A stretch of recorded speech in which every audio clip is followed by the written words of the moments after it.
for the olive boys down in the house of corrections, as they try for love and any form of ascension. Am I on the right train, headed in the wrong direction? What say you, Lord? What say you, Lord? Hello there, ladies and gentlemen of the Breaking Bad universe. For those of you who don't know me, my name is Emily Sophia, and I'm going to be breaking down for you all one last final time the season/series finale of Breaking Bad, Felina. So for those of you who have not yet seen the episode, I will warn you that there are plenty of spoilers ahead that you are not going to want to get your grubby little mitts into. So I warned you, don't take it out on me. I'm just saying. Alright, so before I get into the thick of my analysis, first and foremost, I would like to thank all of you who have been tuning into my reviews and putting up with my various insanities as I tackled the task of trying to review a show that, you know, how can you do it justice? You know, it stands on its own pedestal of awesome. And here I am, trying to shimmy my way up to that and make something to say, or be even remotely entertaining about it. And it's not easy. It's a beautiful, complex show. I mean, it can be intense to review something that is so well written and so flawlessly executed in the cinematography, the visuals, the acting. I mean, it just gives you way too much to fangirl about, okay? So I want to thank those of you who have been tuning in to my reviews of season 5, and I might go back and make, you know, just kind of an overarching like Breaking Bad series review at some point, but I'm on the cusp of midterm, so not much you can do. Number 2, for the sake of nostalgia, if you guys want to see a retarded Breaking Bad video that I made a long time ago, well, months back, it's kind of a parody of Breaking Bad. It's a how to ball like Walter White. So check that out, link in the description as well as on the annotation here. And as you can see, I'm wearing my special Breaking Bad shirt and a sort of fedora thing, kind of in honor of Heisenberg. So, you know, just thought I'd deck myself out a little bit for the occasion. So without further ado, let's dive into this madness. So for those of you who saw my Dexter review, you're probably like, why is she not bawling her eyes out hysterically?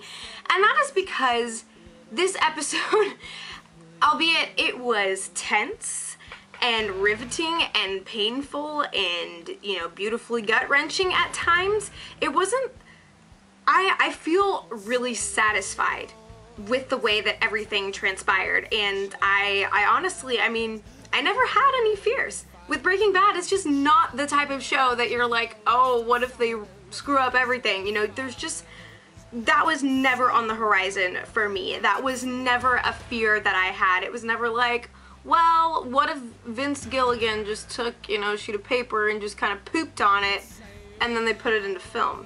Because that just doesn't happen. I mean, you know, it's like girls don't poop. And Vince Gilligan doesn't poop. It's just not possible. It does not happen. And by far, you know, this episode, this closer to everything is flawless evidence of that. And I'm gonna tell you why. So let me break down the things that I liked. You know, the closure all around was solid. And it, you know, call me crazy, but that final scene, for some reason, it put a smile on my face. I felt good. Like, I mean, I was, you know, the cards were gonna fall one of two ways. He was either gonna get dead or get caught. And you know, it's kind of like, what's the more satisfying of the two? You know, the whole directive of this show is really about, it's about justice, you know? That's really what it comes down to. And that's what Walter gets. I mean, so it's satisfying in the sense that all the atrocities that he's caused along the way, you know, it all culminates in this, and yet there was just such a humorous sense about it. It was as tongue-in-cheek as every other episode was. And the fact that such an incredibly provoking and just like, gut-wrenching episode managed to, you know, walk that tightrope between, you know, there's the comical side of all of this and that dark irony, and then just the intense, you know, darkness in and of itself. The fact that the episode was able to just incorporate those two very different dichotomies was just like, it was divine. Like, I was shaking like the entire last half hour, because I knew it was going down, you know.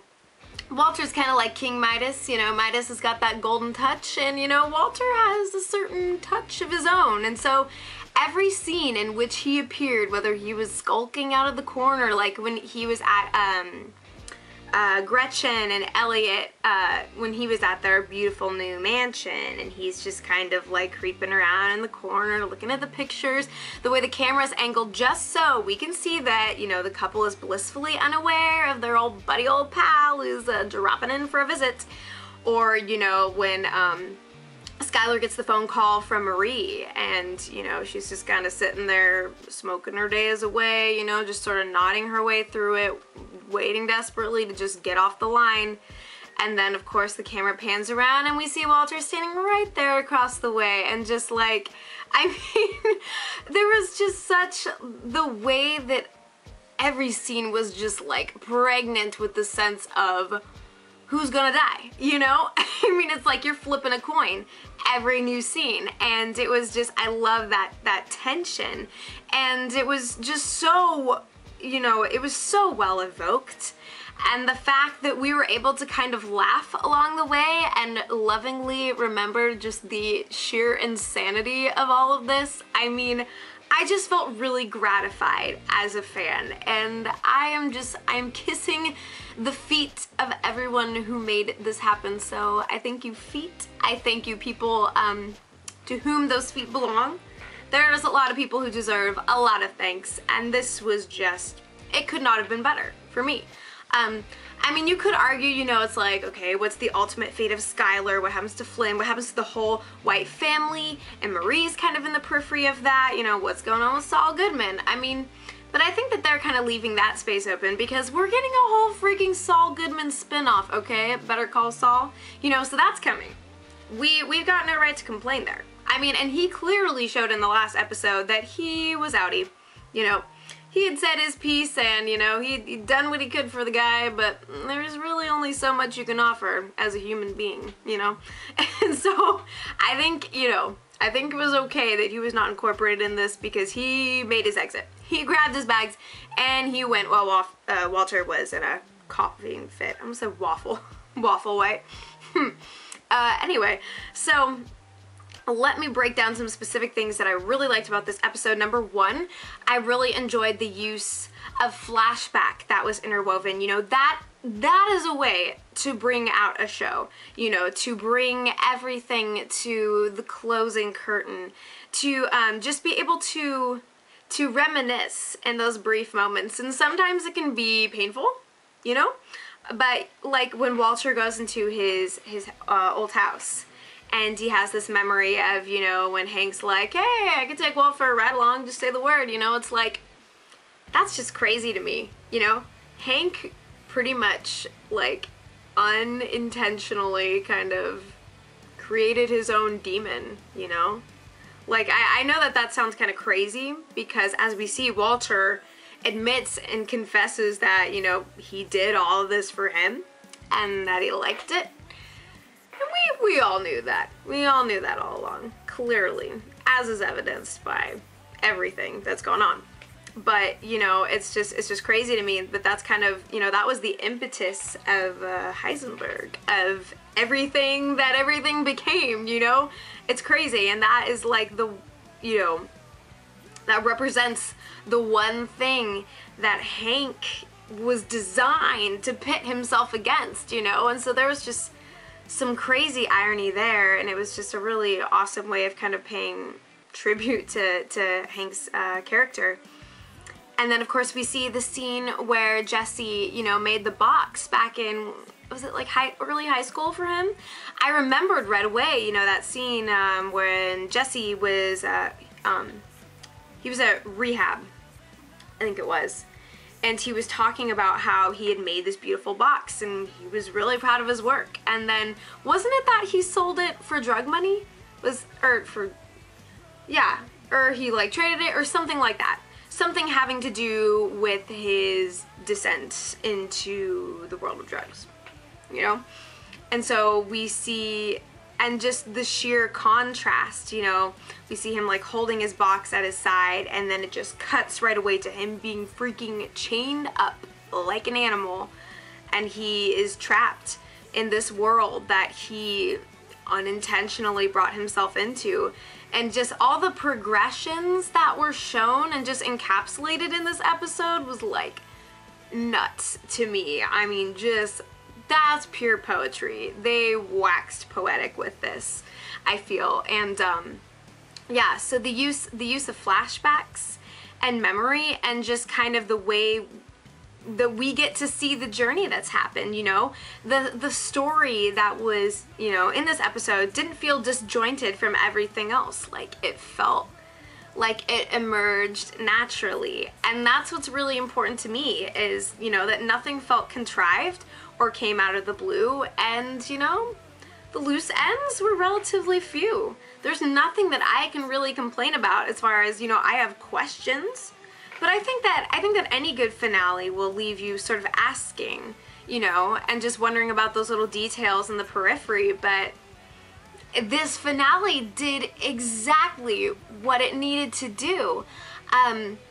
Another thing that I liked was, you know, like I said, the humor of it all. There were some truly comical moments. I mean, when, like, Walter freaking, like, pins Gretchen and Elliot up against the wall. He's like pacing around them. You know, they've got like the red lasers like aimed straight at their chests, and they're like, okay, we're in for it, you know? And then Walter goes up behind him, he's like, and they get ya, you know? That was just, bless Walter White. That was hilarious. I mean, he was just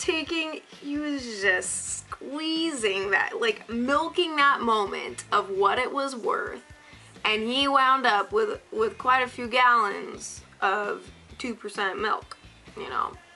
I like 2% milk, so if I was squeezing a moment for what it was worth, I'd want some 2% milk. Bowl, you know, have it with a bowl of Lucky Charms, call it a day. And I think that Walter got his, you know.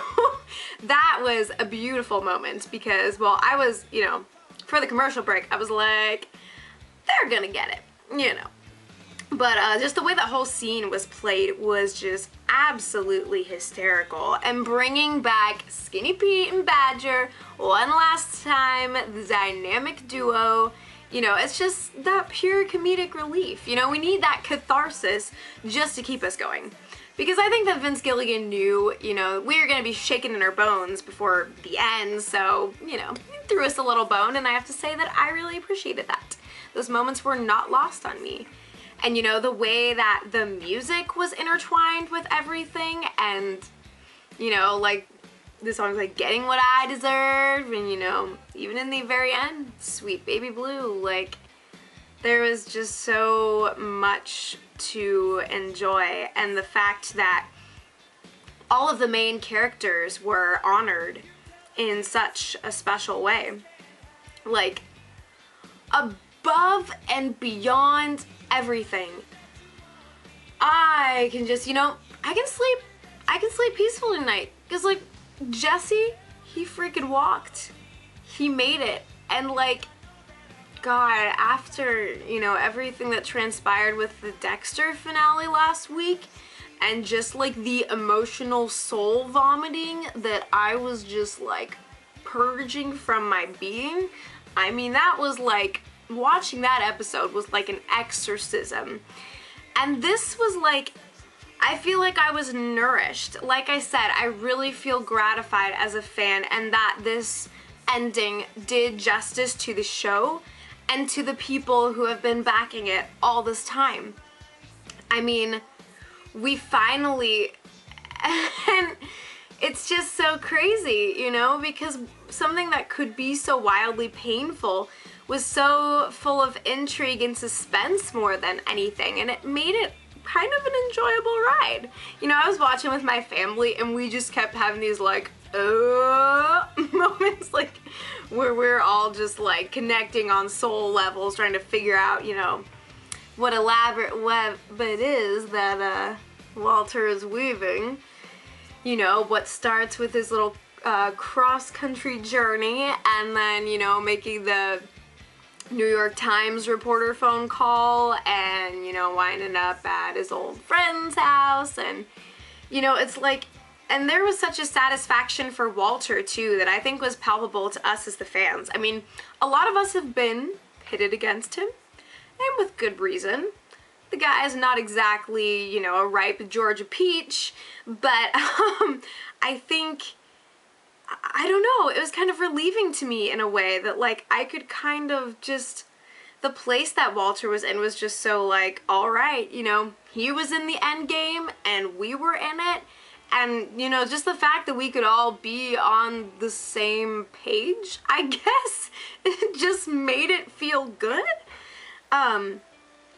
And then, of course, you know, the scene with Lydia and Todd in the cafe, and he just kind of shimmies on up, and I mean, just all of his encounters were just so well orchestrated and so incredibly meaningful in their own way. So feel free to just unleash all your thoughts and comments and observations in the comments, because inevitably I'm not going to get to touch on everything that I witnessed in this magnum opus of an episode, this masterpiece.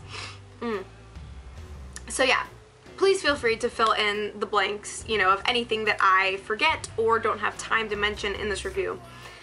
But yeah, it was just so rich, you know, and we know that when Walter's like, I figured out a new formula, you don't need the methylamine, it's like, I knew right away, you know, clearly he was trying to find a way to get into the clubhouse because, well, not so much that he wants to be a member so much as he's, you know, ready to slightly dismantle them once and for all, you know.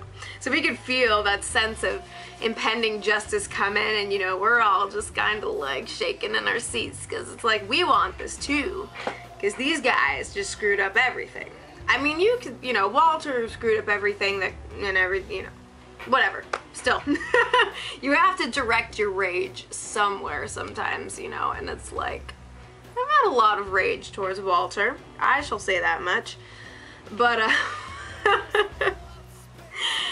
oh man, I just totally lost my train. Oh yeah, and, I just love that I was able to pick up on the cues as I did, like, you know, when we see Lydia grabbing the sweetener for her tea.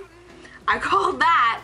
I knew that was poison. I mean, as soon as the camera zoomed in on her stirring, it was just like, and she's gonna be gone.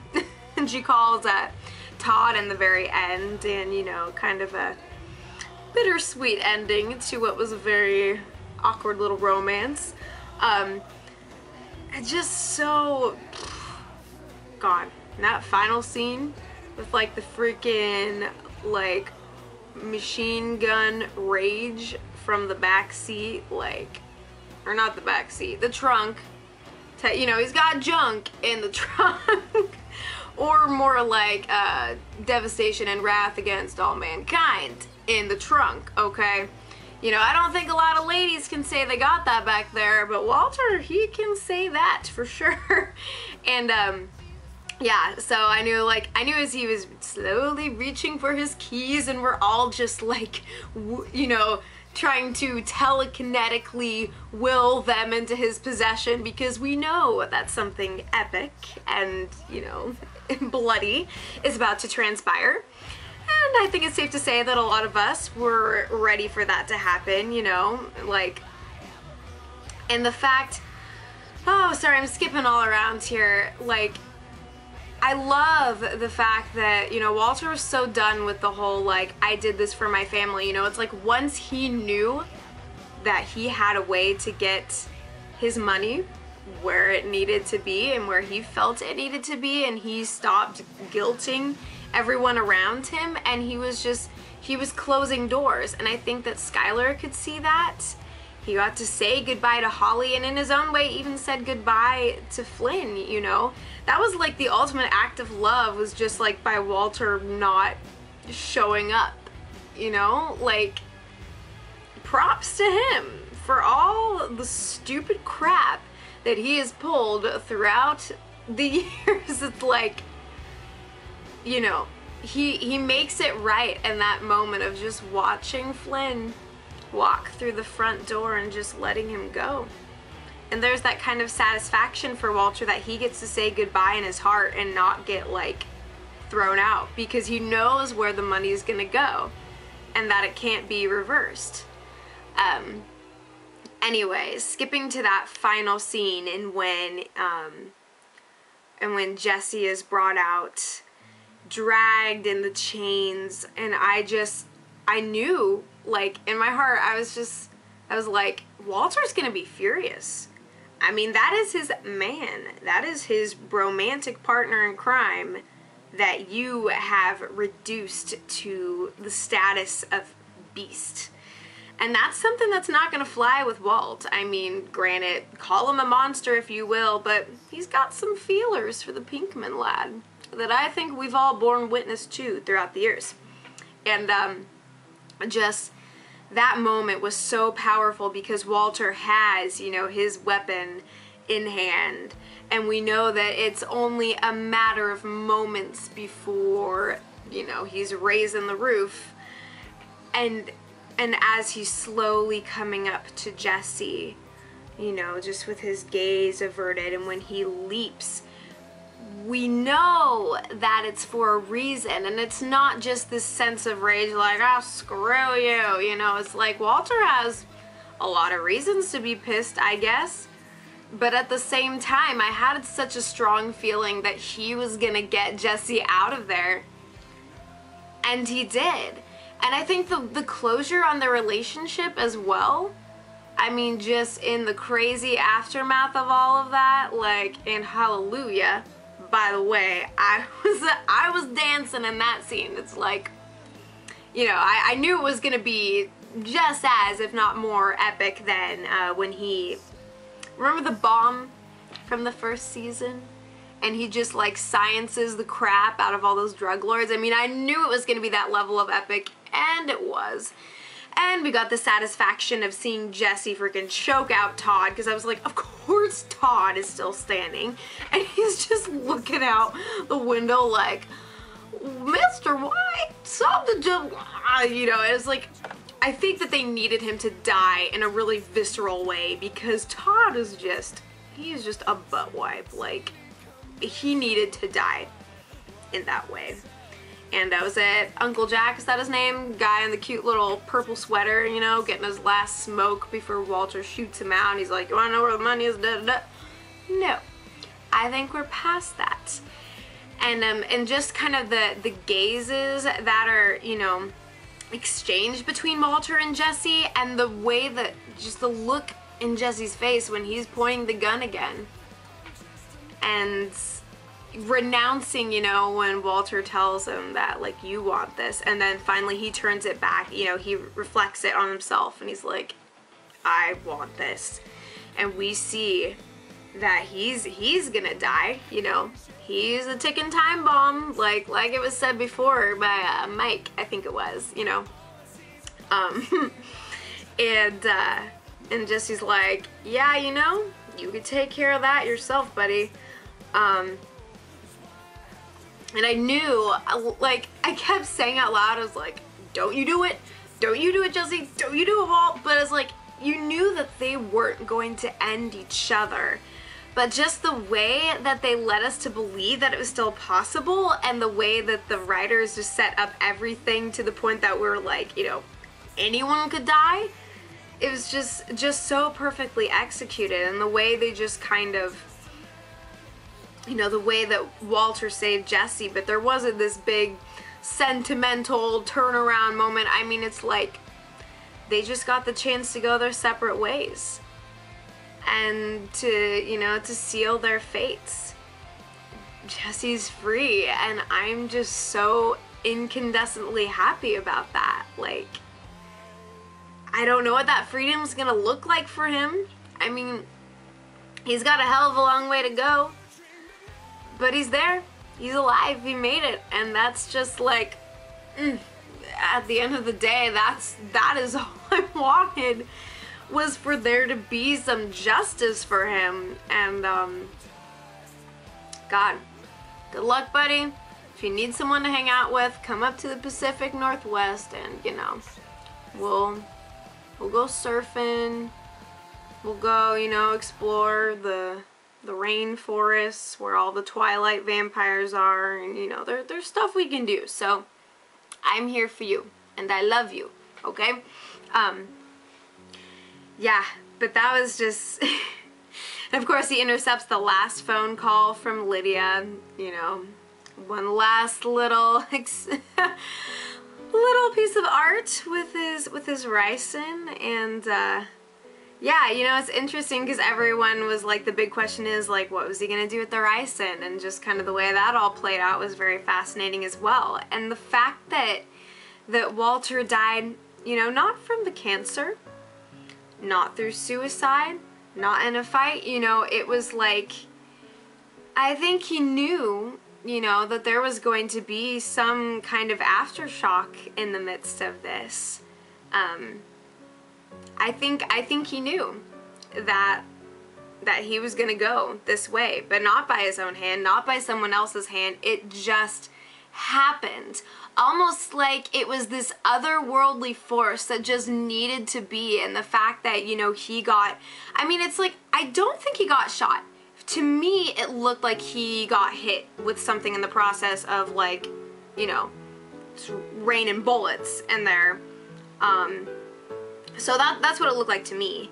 And I thought that was an awesome choice. And then just the way that the camera zooms out after he has this one, you know, last nostalgic caress of the, you know, the meth lab materials, and he just lets go and drifts off into his fate, and all is sealed, and the rest is silence. I mean, that was good. That was good, and I'm happy. You know, there were moments that hurt, there were moments that just had me on the freaking edge, but everything was dealt with in the way that I really wanted, and it's just like, when do we as the fans ever get what we want? I mean, I hope this was satisfying to you, and I mean, share your thoughts, share your everythings below, and I just might make another Breaking Bad vlog here in the someday not too distant future, hopefully. I don't know, I'm a student and I've got stuff going on, but I love you guys, and I tip my hat to you, AMC. You've done us a fine bit of justice, and you know, it was good. Walter owned everything, and it was like, it was a self-contained implosion, but it was neither pathetic nor overdone. It was just what the situation called for in the end, you know? And the fact, again, just the fact that Jesse goes free, that was incredibly important to my soul, and I can rejoice in that. And there were questions and just so many things that we can talk about, so leave them in the comments. I'm gonna leave y'all for now, but you're wonderful and amazing. You know, don't eat the blue snow. Take care of yourselves, and you know, if you ever see any sketchy looking chemistry teachers running about, then you know, just let them do their thing. No, you know, it'll all run its course as it must. But take care, y'all. I'll try and respond to some comments in the future. If you want to get a hold of me, the best way is through my Twitter. All the links and everything you need to stalk me, if you desire, are below. Take care, you guys. You've been fantastic, and I'll be back with The Walking Dead in just a couple weeks. So take care, and I'll be back before you know it. Mwah. Good night, goodbye, sweet baby blue.